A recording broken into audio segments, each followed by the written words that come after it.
great books. Really, man. You've got this 4-year period that has been carved out of your lives by society. It's given you an identity, like a high quality identity, and freedom at the same time. And you're not going to get that again in your life. You've got a respectable identity, university student, and complete freedom associated with that, or as near as you're ever going to get. And you've got these unbelievable libraries that are full of the writings of people who are intelligent and articulate beyond comprehension. And and you can go there and you can learn all this. And you might think, well, why should you learn it? Well, you learn it to get a job, or you learn it to get good grades, or you learn it to get a degree. And that's all nonsense. It's nonsense. The reason that you come to university to be educated is because there is nothing more powerful than someone who is articulate and who can think and speak. It's power. And I mean power of the best sort. It's authority and influence and respectability and competence. And so you come to university to craft your highest skill. And your highest skill is to be found in articulated speech. And if you're a master at formulating your arguments, you win everything. And better than that, when you win everything, everyone around you wins too. Because to transform yourself into, let's consider your transformation into something approximating the logos. It means you shine a light on the whole world. Well, there's nothing more exciting to do than that. There's nothing better you can possibly do. And to think that you're coming to university to be, trained to have a job, it's like, great, that's a hell of a lot better than being unemployed and covered with Cheeto dust while you're snacking away in front of your video game in the basement. But it's not and I don't have anything against video games, by the way, but it's hardly a triumphant call to being in the world. And that's what university should be calling for. It's like, God, you people, I know what Harvard students are like. I taught here for 5 years. You people are spectacular. All right. Welcome to the show. It's exciting time to be here. Thank you guys for taking the time to jump on. This is Matt French. I'm a coach over at Folsom Lake. I also do some other stuff that we'll get into later on. But we have an awesome event tonight, an awesome show tonight. That we're really excited to share with you guys. We've got, first of all, Greg Moore, the legendary Greg Moore, and another legend, Alan Jaeger, who's also going to be on toward the end. But we are talking about calming the mind. And when you're in a chaotic world and you also play a chaotic game with lots of failure, being calm and approaching every situation with intent is important. And that's what we're going to get into tonight. So Gregory Moore, are you there? I'm here. Can you hear me, Matt? I can hear you great. Let's go ahead and showtime, baby. Showtime. Welcome back for those that were with us last week, and welcome to everybody new that's here. This is fun. I hear from people all over and they want to jump in on this. Last week, we introed the 10-week class. This week, as we start to talk about calming the mind away from the field, on the field, I just want to put this week and the next two in a box. This week is read, next week is train, and then we'll get to give in what's week 4 of the course. Those were your goals that you set last week, some actions to go out and find something to read, own your training, do something extra there, and then a rep of giving. And really what we're doing in this first third of the course is we're wrapping up some of these foundational things. And nothing is more foundational than what we're going to talk about tonight. We're going to talk about reading. You'll hear it about 270 times.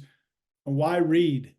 Why is this the foundational skill? Well, Peterson talks a little bit about it there. He's speaking to a Harvard classroom. And what he's telling them is what we hear all the time as it relates to sports. He's telling them, read for the sake of reading, read for the sake of growth, learn for the sake of learning, and for the sake of growth. As a baseball player, sometimes we play for the sake of winning the spot. Great to have that goal. We play for the scholarship. We're doing these things so that we can get to pro ball. We got to have those goals. We're goal-seeking animals. But we also have to have that ability to back up, back out, and do for the sake of doing, for the sake of growth. And that's what we're going to talk about tonight. I think reading is that block, because there are some things we need to read, and we're not going to be the most excited reader, but we still got to be a compelled reader. There's some things we hunt out, we want to go learn about, and it's easier to get to that level of compelled reader. But it's the foundation. And I think as we go through the first 20 minutes of class tonight, And then we turn it over to Alan Jaeger, one of my favorites in baseball, one of my favorite people. What it does, if you understand this building block, this skill of becoming a compelled reader in the moment, and then just in general in your lifestyle, what it does is it opens you up to some of those, and I'll use quotes, more advanced skills that Alan will talk about. I only use quotes because he would laugh if I called them advanced. They're fundamental: breathing, visualization, activation, meditation. Those are things that we're really good at. They're foundational to us, but unless we're controlling our attention and we practice controlling our attention, we're not going to be able to be as good when we get to the plate and we need to walk slow and we need to remember our breathing and stay with our approach. So tonight, I'm going to get you a little more active. This is a smart classroom, so I'll pull up our first graphic. It's high tech around here. I want you to write a triangle on your performance journal page on your performance journal. Draw a triangle big enough to write on. And at the top of that triangle, put approach. In the left-hand corner, put physical down below. And then in the right-hand corner down below, put visual or vision.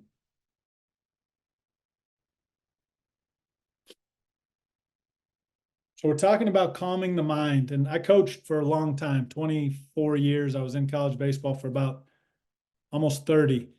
And I told every team, one of our first meetings, I said, hey, I want you to know I'm going to view you as a triangle. And what I meant by that is we're going to constantly work to sharpen the three edges of that triangle. The approach, and I'd have them stand up, put hands on the head.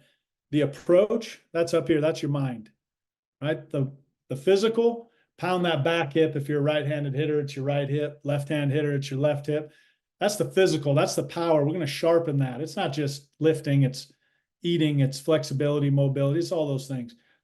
And we're going to sharpen the third part, which is vision, or the way we see things, not just on the field, picking up a seam so we know it's a breaking ball, or pitchers picking up a spot, or looking at a runner at second base and then taking your eyes away to pick up the glove that you're going to attack. I also mean big picture vision, and we'll get in. You did a little bit of it last week with the goal setting, but I mean big picture, who you want to become, the vision of who you want to be on that team that you're on, in the classroom that you're in. So what we're doing this week is we're going right to the top of that triangle, and it's the approach. And you can tell if you look at your sheet, we stole this. It's mind, body, spirit, right? But it's just the way we are. It's fundamental to thousands of years ago. The mind is what we want to key on tonight. And the way we're going to do that is to understand first, what is the difference between a good mind and a mind that's stuck? So I'm going to ask our very professional producer, Mr. Matt French, to pull up a graphic that distinguishes between a fixed mindset and a growth mindset.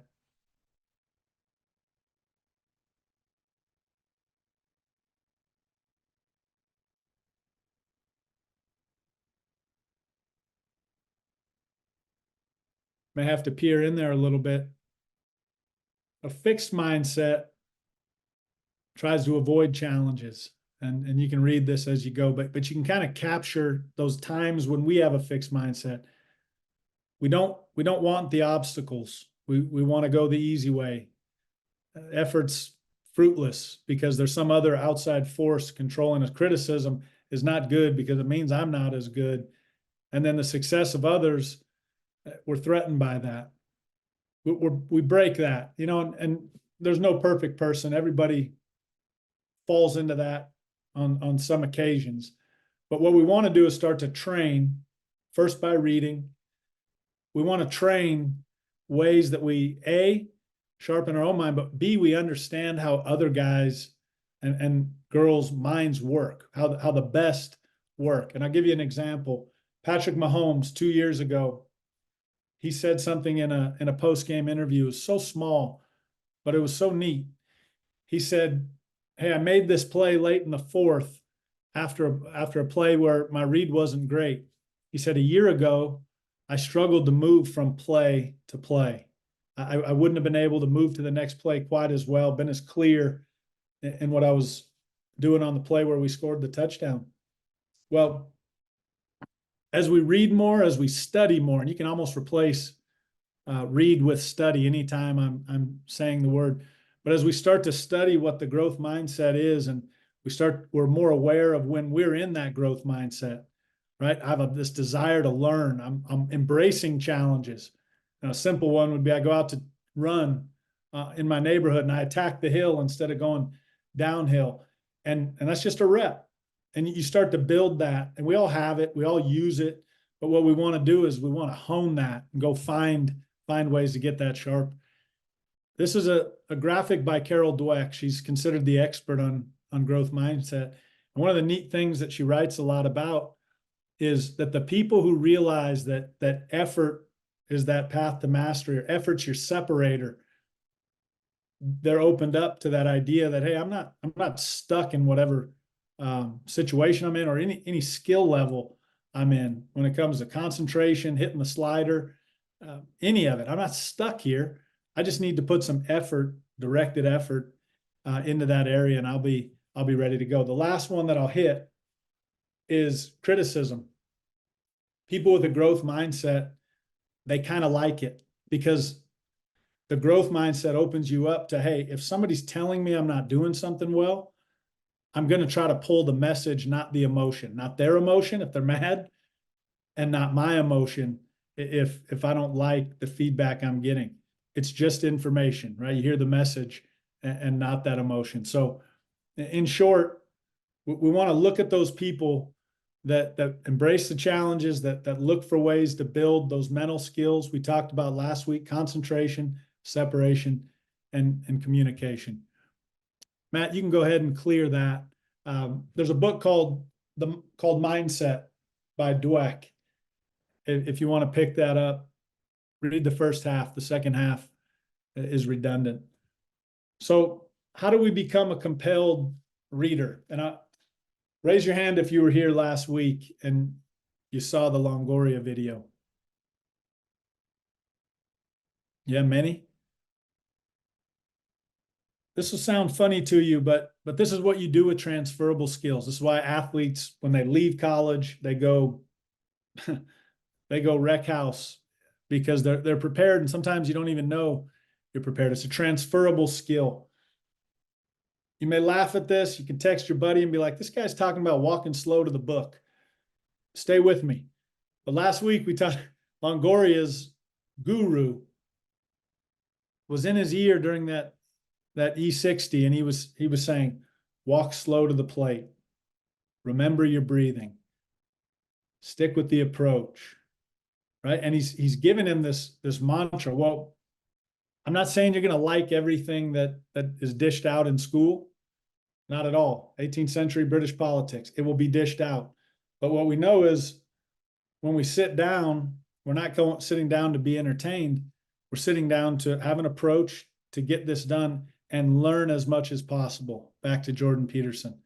And we start to do that, the more boring the content, the tougher it is for us to engage and pull the information, take in the information, especially for long periods of time. Good. I'm giving the information.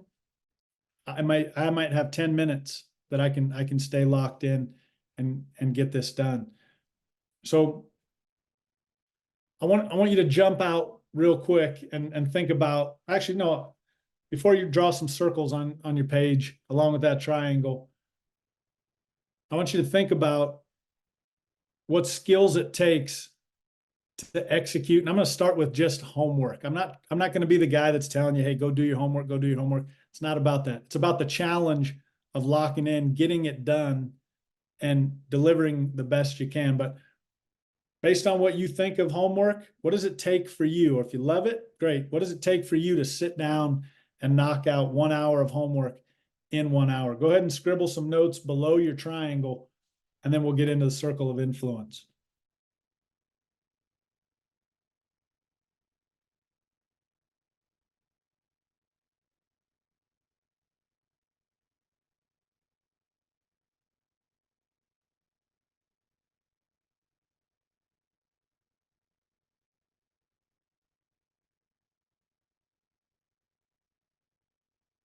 I think what you'll find is it takes a couple things that it takes on the field, right? It takes a decision. I'm going to get this. I'm going into this to get it done.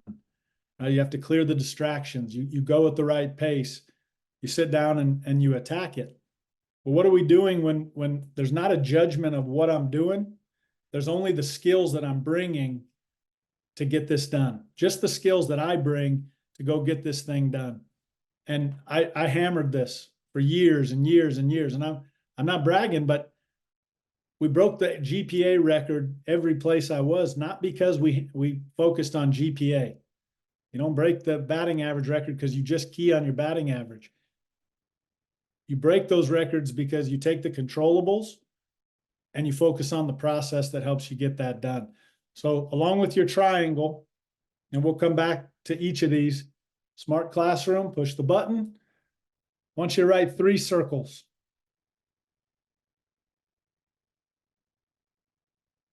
Looks like a bullseye, a target. In the middle, it's control. That's your circle of control. Middle ring is circle of concern. And the outer ring is circle of influence.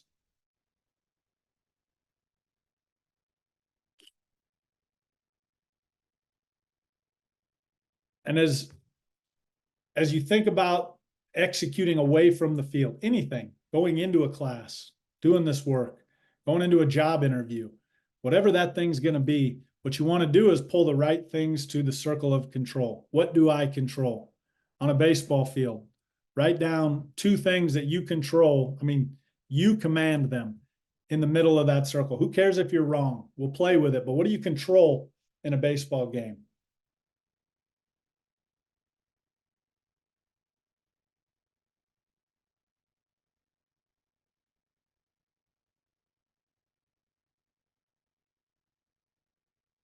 See mindset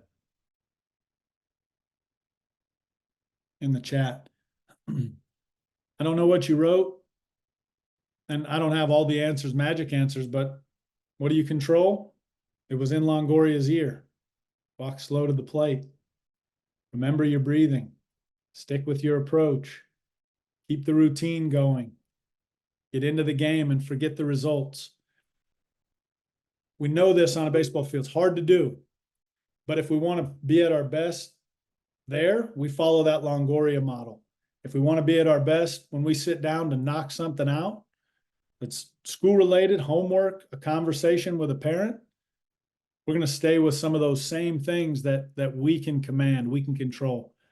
We talked last week about how those are the things that nobody can ever take away from you. So those are the things that we're going to build. On a baseball field, what are some things that as the game's going, they're concerns of yours, but they're not in your circle of control? Go ahead and write 2 or 3 of those.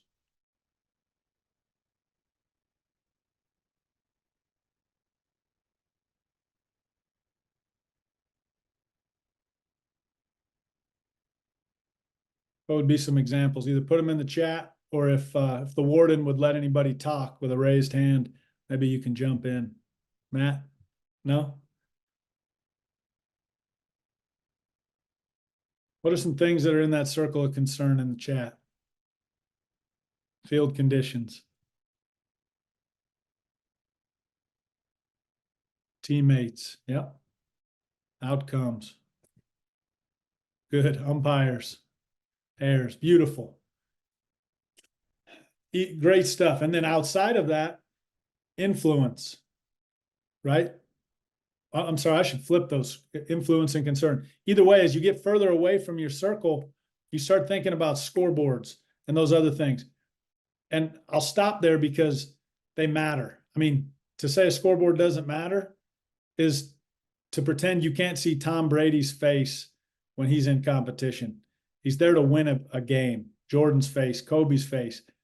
You picture those, they know what they're there to do. They are going to influence the score of that game, and they're going to find a way to get it done.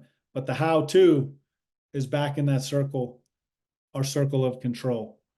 Okay, we're going to do something, and I'm going to ask you to kind of, it's not reading, but I want you to lean in a little bit and think about pulling out all this information that Clayton Kershaw is going to give you. We're going to be a compelled listener instead of a compelled reader. And when we hunt, we listen. He's going to give us a nugget of advice that's very applicable to right now for you and your team going in to your season. And it's going to teach us about this circle of control, or at least inform it. Matt, will you pull the Kershaw? There he is.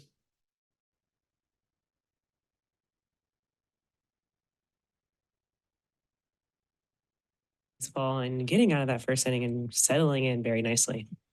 Yeah, it was great to get back out there. Obviously, wanted to be out there for a while, so good to finally do it. And yeah, first inning was a little rough, obviously, but thankful to kind of bounce out of that and get through 5 at least. How were you able to make whether it's adjustments to your command or just kind of walk back in? No matter how much preparation you do, there's really no simulation for a big league game. So I just needed an inning. Thankfully, got out of that not terrible, with only giving up 1 run. And then after that, I was able to try to make some adjustments, figure things out. Helping for you to get to 5, kind of to build up that. Yeah, I mean, it was you never want to put your Simple interview, could be a simple article. And as you listen and you start to drive to, hey, the things I can control, this is where your magic comes in, your creativity, your live mind comes in, but it takes practice. So you got to build this as a skill. Reading's one way to do it, but it's just that compelled learner leaning in. He says something, it's a throwaway line. 2nd and a half. He says, I needed an inning. It was in 2021. He missed 4 weeks, maybe 5, comes back from a back injury. I think he had a rehab start, but he said, nothing prepares you for a big league game. I needed an inning. This guy's over 3,000 professional innings, and he needed to find his footing, get his rhythm back. It's a growth mindset, but he understands, hey, it's going to take some time. Well, how do I learn from I needed an inning? Well, I'm coming back right now. I haven't thrown live, or maybe I haven't hit as much live as I want. Who knows? If he needs an inning, you may need a week. So what does that do? That opens you up to some of these things. You go, well, I can relax a little bit more. I know Clayton Kershaw needs an inning. I know Bryce Harper says it takes him 40 at bats in spring training to get himself going. Maybe I need to relax, breathe, be in the process, walk slow to the plate. It's going to take me some time to get my rhythm and my timing back. This is also fun to do. I'm just taking text that you go find. And really what you're doing is you're leaning into it and you're taking a quote. In this example, we're going to do it here in a second. You're taking a quote and you're trying to understand it the best you can. And then you're pulling it apart to say, how does this relate to my goals, to what I'm trying to control, to where I'm trying to go as a person? So something fun. And this time goes fast. I tell you what, this guy should stop talking on the other end of the screen and get the real guy on who's coming in. But I want to do one thing real quick. Take your phone out and just for 90 seconds, find a quote. You may have one in mind. Find a quote that resonates with you. Could be Jeter, could be Martin Luther King, Thomas Jefferson. It's something that hits you.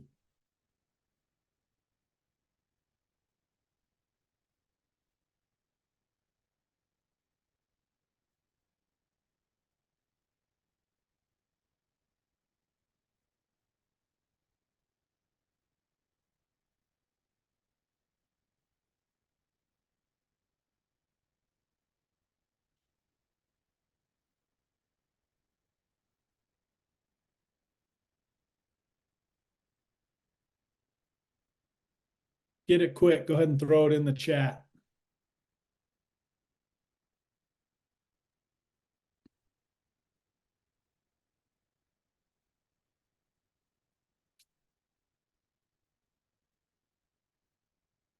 One 1% better every day.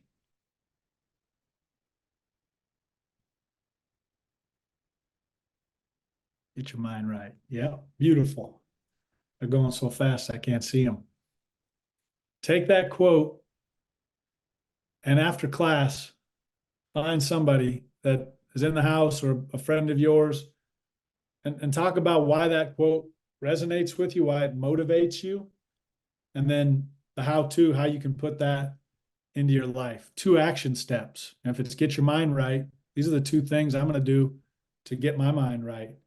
If it's my favorite quote, which is in matters of taste, swim with the tide, in matters of principle, stand like a rock. I'm going to say, and I'm going to put a two-part action plan together to get that done. I'd love to do it here in class and get some guys responding, but well, Matt made us go over time again. So we're going to wrap up. Hey, wrap up before our guests. Read to finish. And all I want you to do from this part of the course, pay value to the reading. I hope it opens you up to the fact that it's a mental skill. The more boring, the more difficult, the better it is to calm the mind. The better it is to force you or challenge you to engage. And what that means in everyday life is, take those quotes, good ones, send them to somebody that will talk about them with you. Find good articles, share them, let people share articles with you. And when they do, you chew them up and you figure out how they're going to apply to your life eventually. And some of you are already there. You're going to love the books. You're going to love long thoughts, great ideas in one spot. And then we'll be following Jordan Peterson's advice where he says, read good books. And that's our goal. They're still coming in. We got to save these, man. All right. This man needs no introduction, but we're going to give him one with a video. No better person to talk about calming the mind. Matt, will you pull up Alan's video?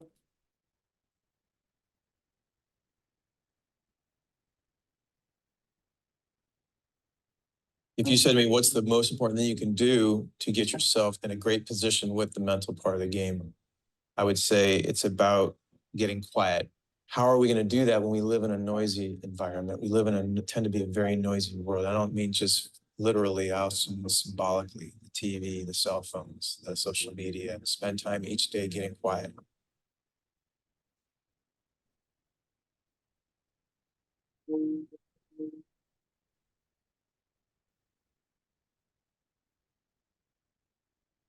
I've been living in the mental game for 29 years as a coach, teacher of it. So, I've had a lot of raw experience myself practicing meditation for 29 years, seeing the effect it's had on me personally, the effect it's had on players and teams I've worked with.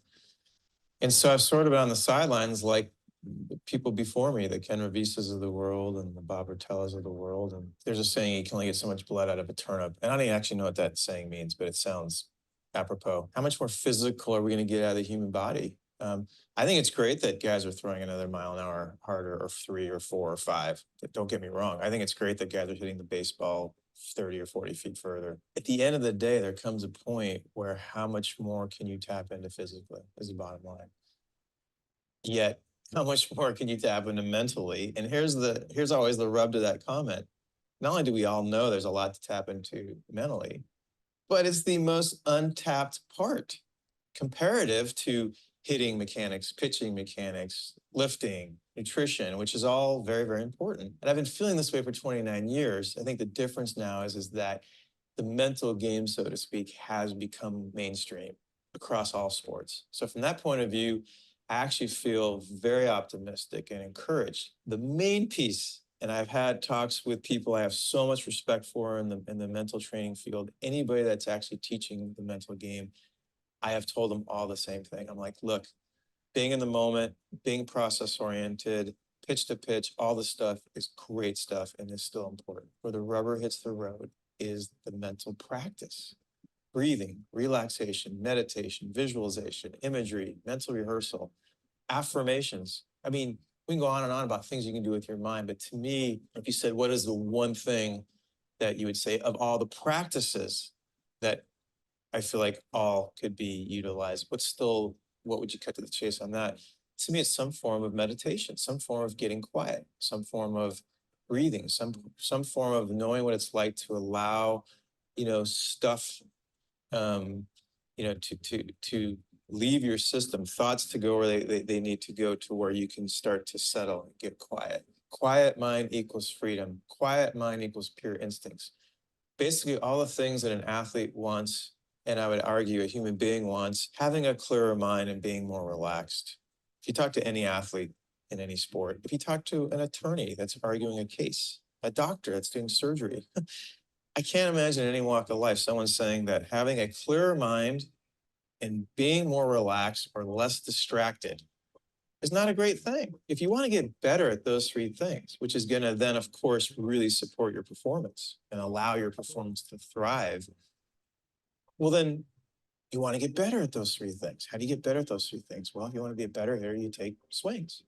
If you want to get better at those three mental skills, you do mental practice. One of my favorite lines that I got from Dr. Shauna Shapiro, shout out to her, she's amazing, is you become what you practice. Learn about meditation, learn about breathing, learn about what it means to be in a state where your thoughts may be creating noise, your thoughts may be talking about stuff.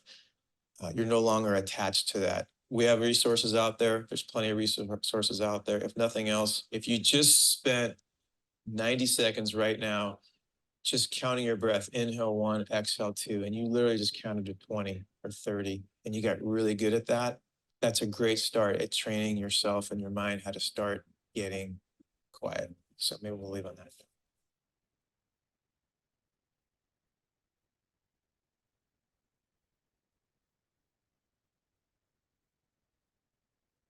Guys, this is a person that 30 years ago wrote this book, and to hear him talk about what it took to write this book, this is really the first time we in baseball saw the Eastern and Western approach come together.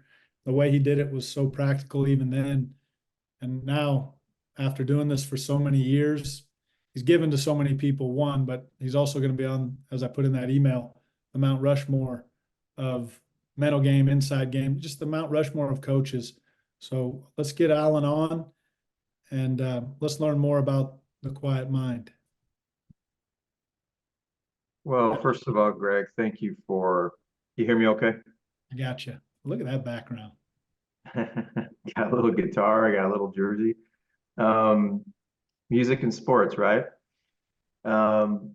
Yeah, first of all, the thing that's inspiring the most so far tonight is the fact that you're providing such an important angle on development and mental well-being and culture and leadership. And I want to applaud all the kids that are on tonight. I don't know if you guys realize this now. You will realize it in a week or two or by the end of the course for sure. But this will change your life. This is not a good friend pumping up a good friend. Yeah, I'll do that too.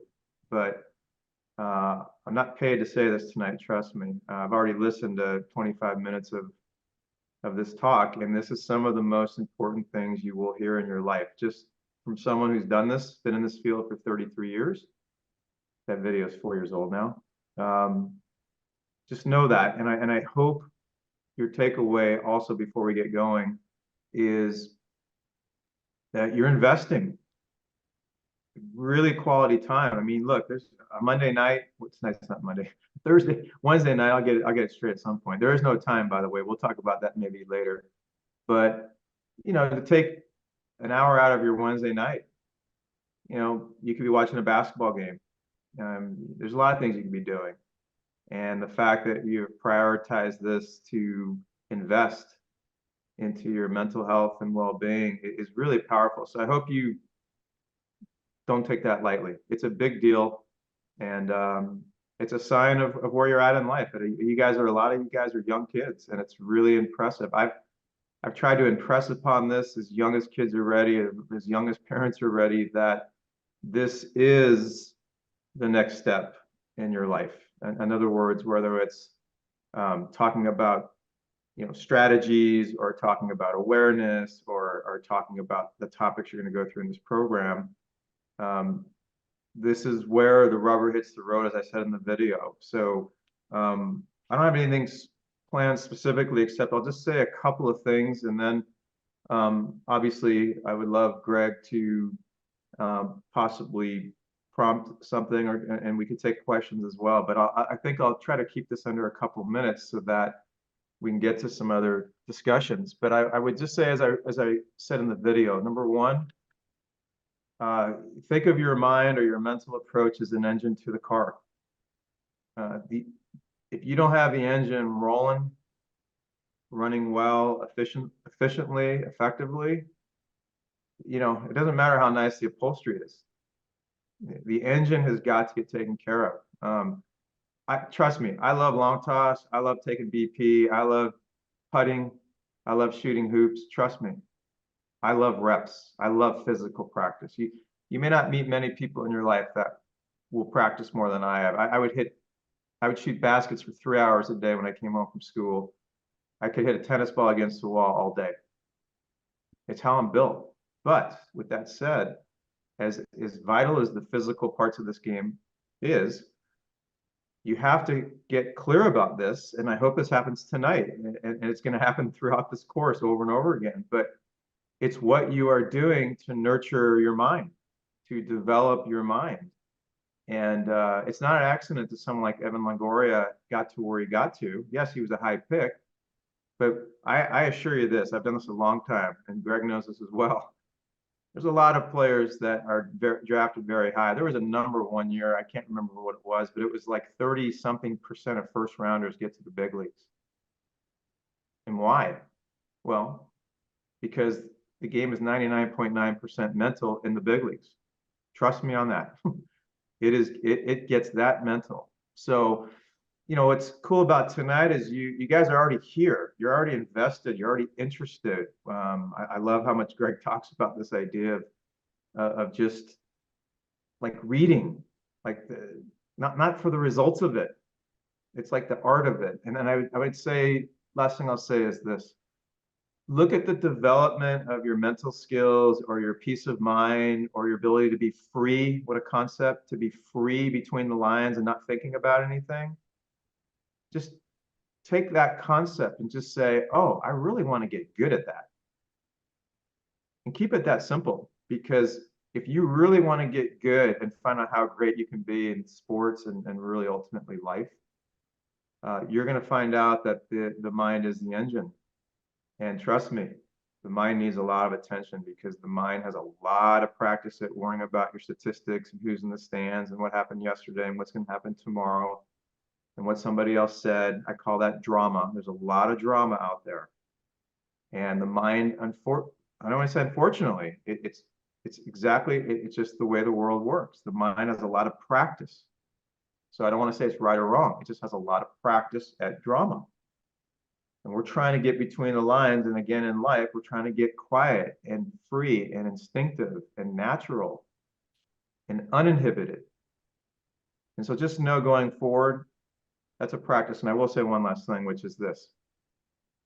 If we all met here every single night for 20 minutes, and the only thing we did for 20 minutes, and I would guide you through it, even though at some point you could run yourself through it.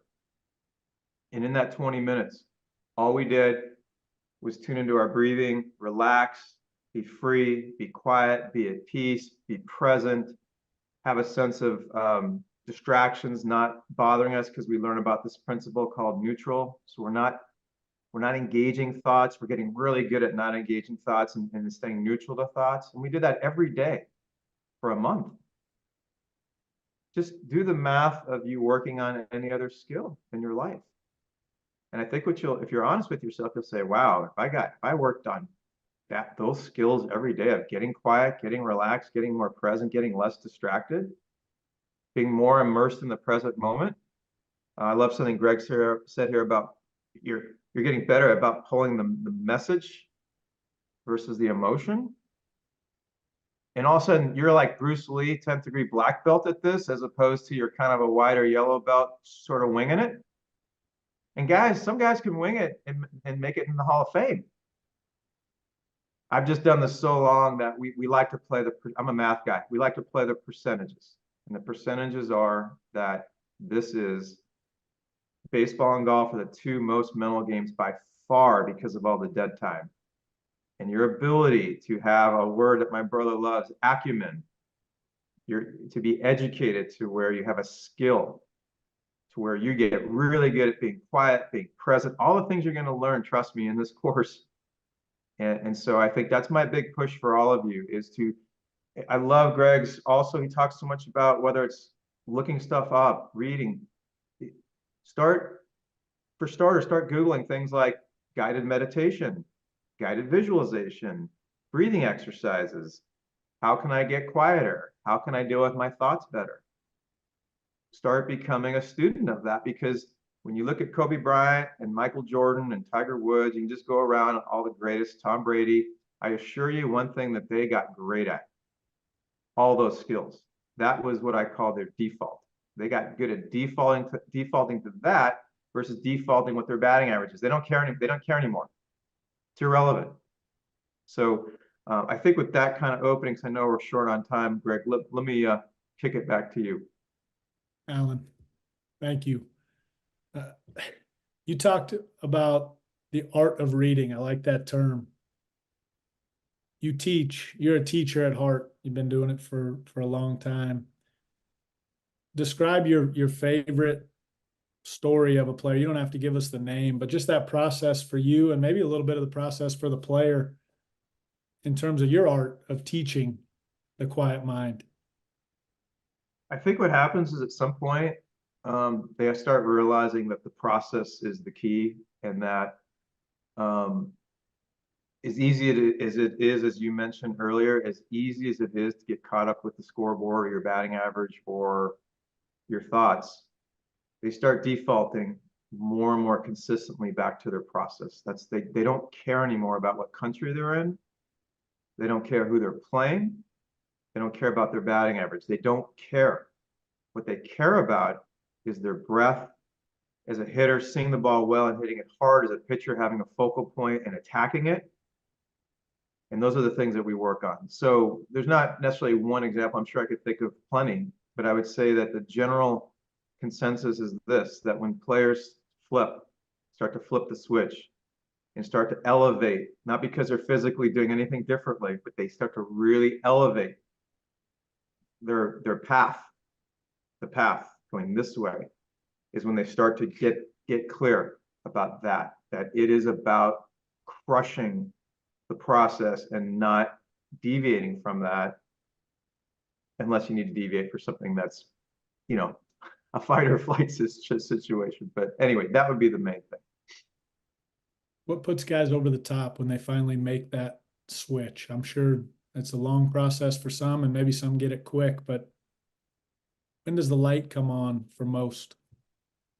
I love that question. If everybody could write down 4 words, and I would urge you to start to investigate what I'm about to say. But it goes hand in hand, Greg, with your question.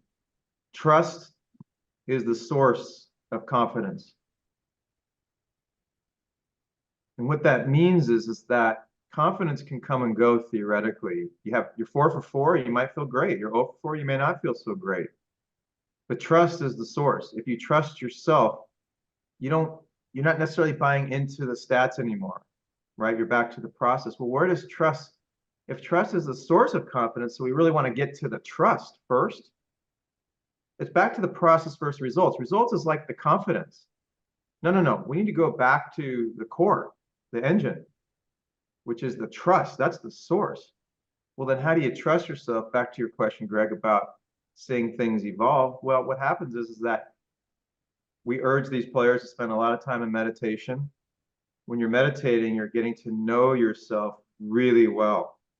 You're starting to pay more attention to thoughts that you may not be aware of that are distracting you or causing you stress or causing you to worry about the future or the past. So you start becoming aware, and you learn to stop taking the dance with these distractions, and you start realizing, oh, I like it when it's quiet. I like it when I'm present. And so I think the answer is, Greg, is that these players, between meditating more and really understanding the difference between the process and the results, that becomes very intimate, and that intimacy is the trust.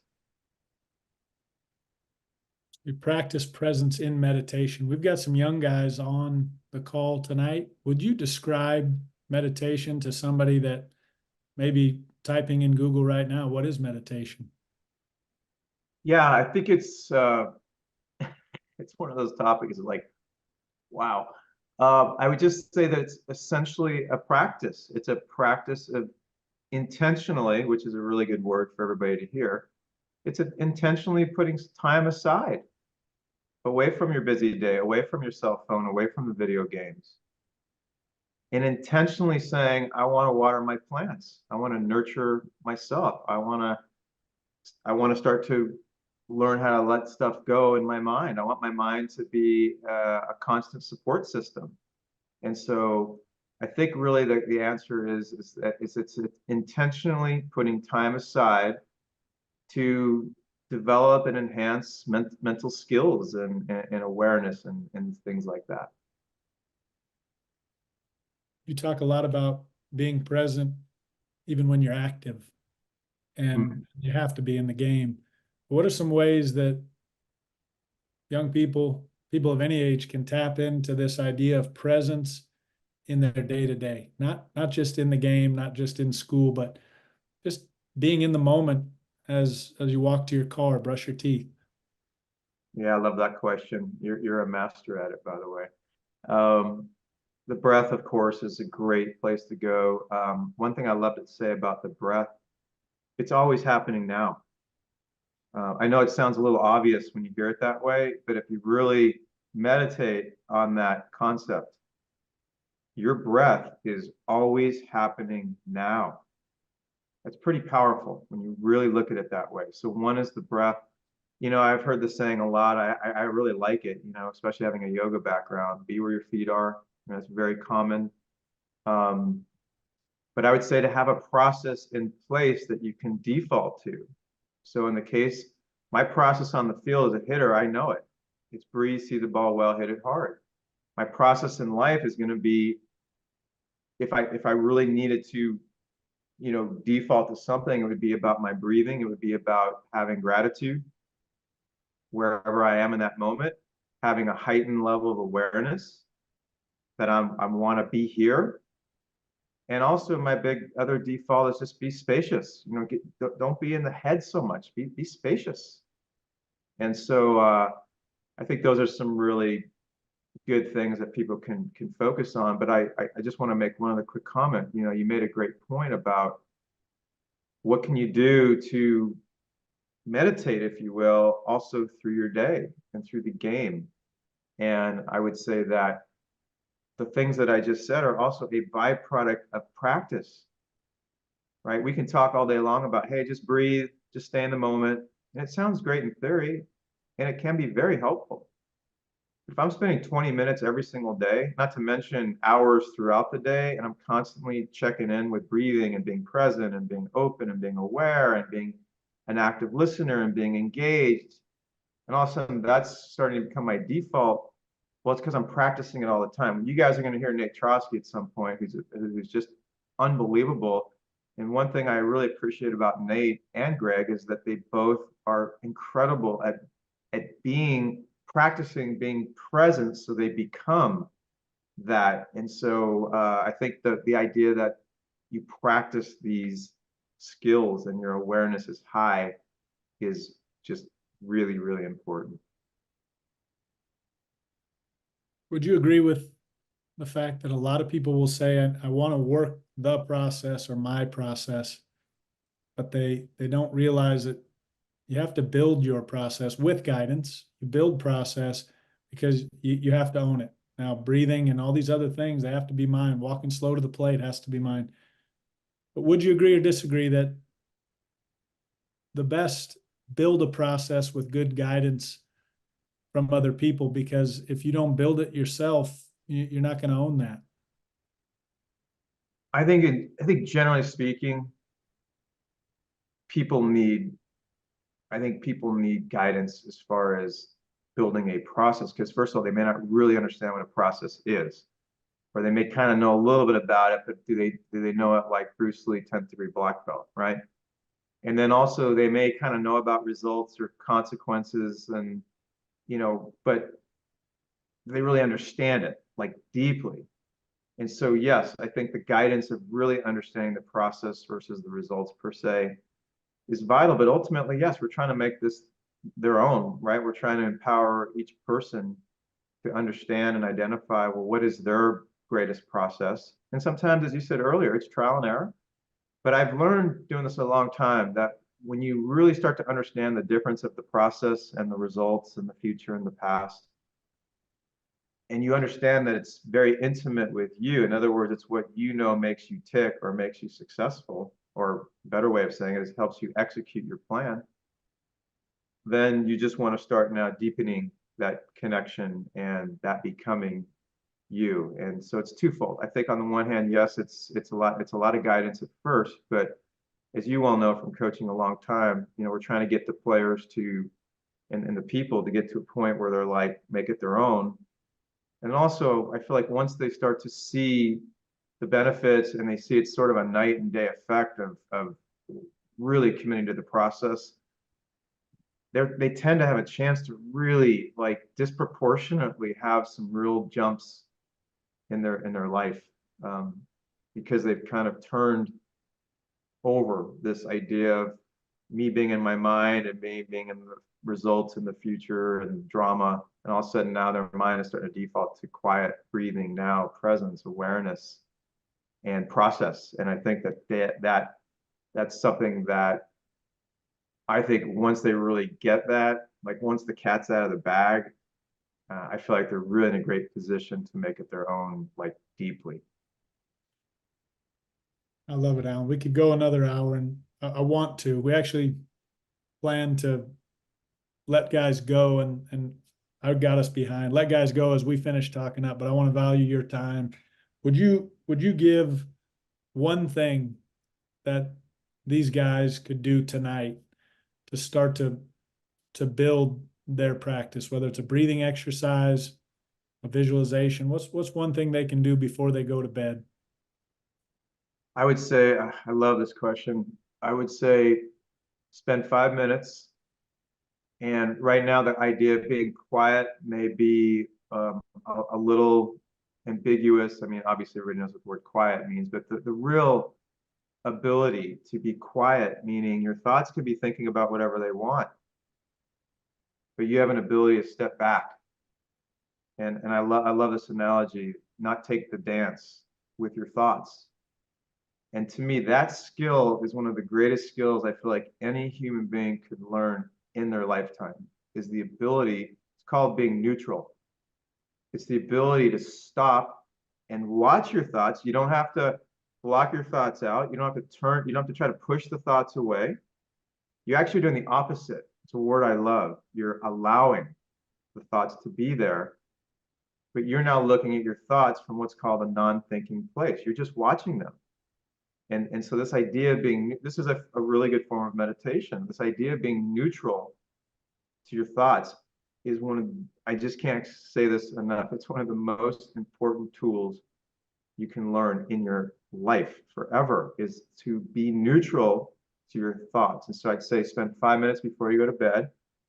And I mean, there's many ways to meditate that have nothing to do with, watching your thoughts. It could be more about just breathing, relaxing, getting on a ocean wave, getting on a magic carpet. But for tonight, I'd say, and maybe you're leading into another very critical point, and I'm glad you brought this up, which is it's the thoughts in the mind that will tend to take us in the future or the past or the drama or the worrying or the stress or the anxiety.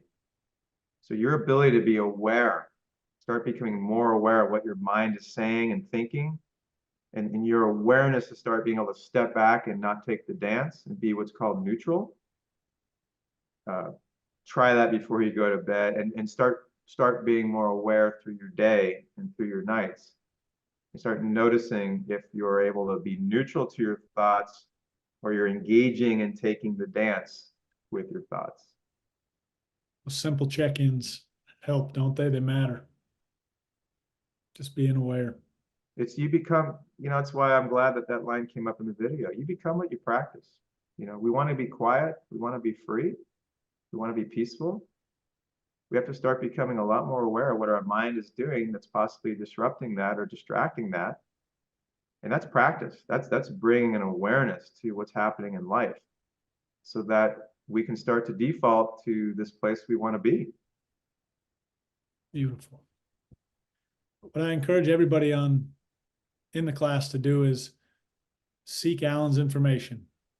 Just look up videos and take it in 30 minutes, hour, 2 hours, set your time frame, and don't try to take it all in at once, but sit back, listen. We're getting so many good questions in the chat. Maybe if you don't mind, Alan, I'll send you a couple of them by email. Yeah. And then I'll share with the class. It's the guy that planned the class didn't allot enough time, but he'll get better. Don't worry. Alan, thank you for doing this. Thank you. And again, thanks to, Matt for doing what you're doing to help out and all the kids and parents that are on here. And if I can leave you with one note, as Greg said, we have so much free information online. You could just Google Alan Jaeger, Mental Talk. It's free, but I will say this, my partner actually put a video out, whatever you would call it, I don't know if it's called a video, but he put a program out called the Mental Warrior Program, and he literally takes you through a bunch of it starts with 5 minutes of just laying on a mat. And there's guided meditations in there. That's on our website at jaegersports.com. So just know that there's a really good resource there. But again, if you want to just start out with a bunch of free stuff, it's out there. And Greg, thank you and Matt, thank you guys for having me, because it's a true honor to be part of this group. Alan, that's called the Mental Warrior. Mental Warrior Program. It's at jaegersports.com. It's pretty easy it's like $30 or something. It's pretty reasonable. Thanks for telling me now, Alan. Well, that's great information for these guys. Guys, if you want to know how much of a difference this guy has made in my life, there's a gap in my books up here because I keep this book close to me all the time. He's done so much since, but he's with me every day. So get him with you. As we wrap up, homework. Last week we set read, train, give goals, and I hope you're talking with somebody about those. What am I going to read to strengthen my mind? How will I train in addition to what I've been given by coaches to make my body better? And then that rep of giving, read, train, and give.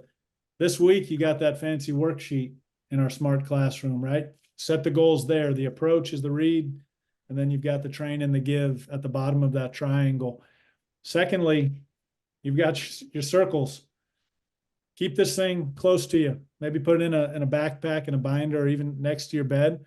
Start to write and evaluate what's in your circle of control, what's in that circle of concern and circle of influence, and really key on that circle of control. I can control the breathing, and you can go do some of those neat things that Alan talked about tonight. That ends class tonight. You better be back next week. Otherwise, we mark you truant and you go to detention. Have a great week. And good luck as practice keeps rolling. Thanks, guys. Like next month, it's just an opportunity for you to make sure that you're sort of lined up and everything's going well for October. Well, I think you fall into that trap, right? I mean, I think, where we're at as a team, you can kind of keep saying we're just preparing for October, but the way to do that is to win baseball games. So, that shouldn't change our mindset as far as how we do things. We need to come in and try to win the game. I think that's the best way to prepare. So, that's what I'm gonna try to do too.